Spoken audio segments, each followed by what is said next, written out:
Di sini saya ingin melakukan wawancara mengenai kurikulum yang dipakai saat ini. Nah, pertanyaannya, menurut Bapak selaku wali kelas, masih adakah guru di Indonesia yang kegiatan pembelajarannya masih mengacu pada KTSP dalam proses pembelajaran saat ini? Oh ya, kalau proses pembelajaran kita ini masih memakai KTSP karena di tempat kita ini masih sangat kekurangan fasilitas, baik buku, tenaga pengajarnya, pokoknya prasarana lah yang dibutuhkan oleh sekolah itu. Pertanyaan kedua, menurut Bapak, apakah hasil dari pembelajaran KTSP dulu bisa diimplementasikan ke kurikulum sekarang?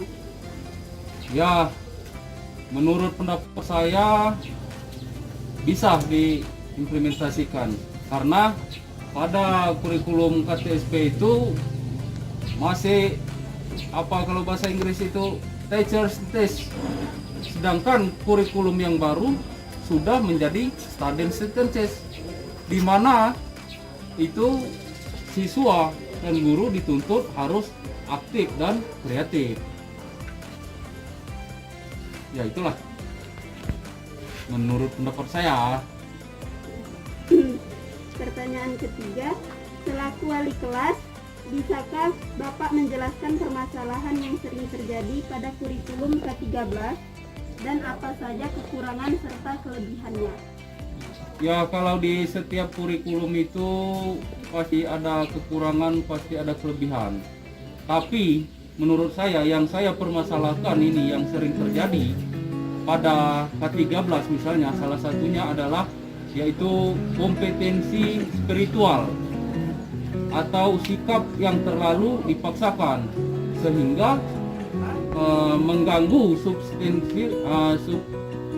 spiritual substansi keilmuan yang menimbulkan kesulitan, dan kemudian kita bisa menjadi beban administrasi yang berlebihan, terutama para guru itu. Ya, contohnya kekurangan itu salah satunya yaitu fasilitas. Kemudian ada pula kelebihannya, peserta didik atau siswa lebih kreatif gitu. Pertanyaan selanjutnya, dalam pelaksanaan kurikulum 2013 di setiap sekolah, tentunya ada program yang bertujuan mendukung PKK atau penguatan pendidikan karakter. Menurut Bapak, cara memilih program yang tepat untuk diterapkan di sekolah itu bagaimana? Ya, kalau untuk ke masyarakat kita harus memilih, yaitu dengan menyesuaikan karakter siswa, karakter peserta didik tersebut.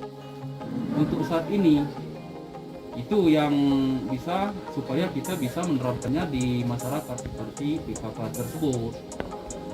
Kemudian, apakah ada pelatihan atau bimbingan khusus dari pemerintah pusat dan pemerintah daerah terkait cara belajar maupun cara penilaian K13 seperti 3 ranah penilaian, afektif, kognitif, dan psikomotorik, atau isi raport pada K13 yang sudah menggunakan rumus Excel semua? Ya, masalah Excel itu karena ini di daerah pelosok kami belum begitu memakai, tapi telah menggunakan. Di sini kami masih menggunakan KTSP, jadi kami belum melakukan hal tersebut. Itu. Pertanyaan selanjutnya, menurut Bapak selaku wali kelas, bagaimana kesiapan para guru dan sekolah untuk mengimplementasikan kurikulum yang baru, kurikulum Merdeka atau One-Step?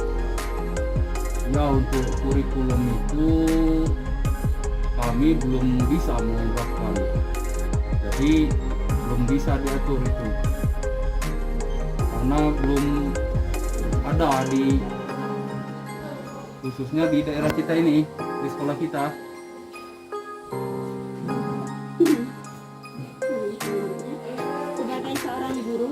strategi dan teknik seperti apa yang akan dilakukan dalam mengimplementasikan kurikulum Merdeka Belajar di dalam kelas? Ya, gimana saya bisa menjawabnya karena belum disosialisasikan itu. Karena itu kami belum menerapkannya itu. Selanjutnya, menurut sumber yang saya cari, konsep belajar merdeka USBN akan diganti dengan ujian asesmen yang diselenggarakan hanya oleh sekolah. Ujian untuk menilai kompetensi siswa dapat dilakukan dalam bentuk tes tertulis atau bentuk penilaian lain yang lebih komprehensif seperti portofolio dan penugasan seperti tugas kelompok, karya tulis, dan sebagainya. Menurut Bapak, apakah itu efektif atau tidak? Ya jelas tidak efektif. Mengapa? Karena siswa lebih santai dalam menjawab tugas-tugas, menjawab soal tersebut yang diberikan. Karena begini, siswa itu seolah-olah mereka itu sudah lulus. Itu makanya tidak efektif itu. Bisakah Bapak jelaskan bagaimana pelaksanaan proses pembelajaran kurikulum 2013 selama wabah corona yang terjadi seperti saat ini? Apakah banyak kendala dalam proses pembelajarannya? Ya, tentu banyak kendala di dalam kita menghadapi COVID-19 ini.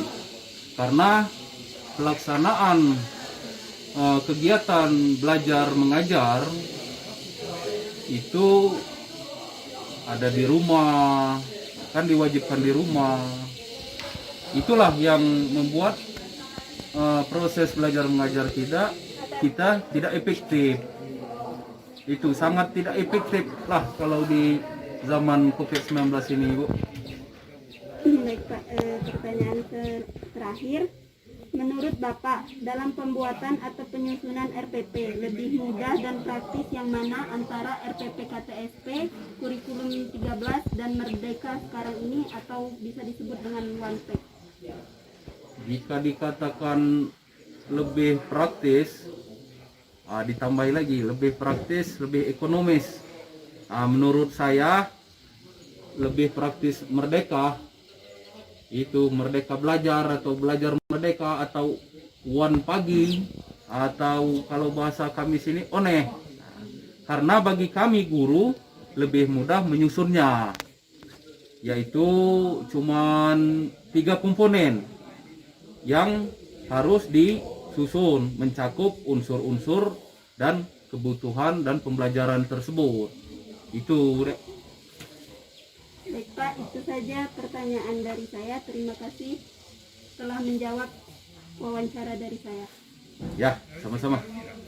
Semoga sukses.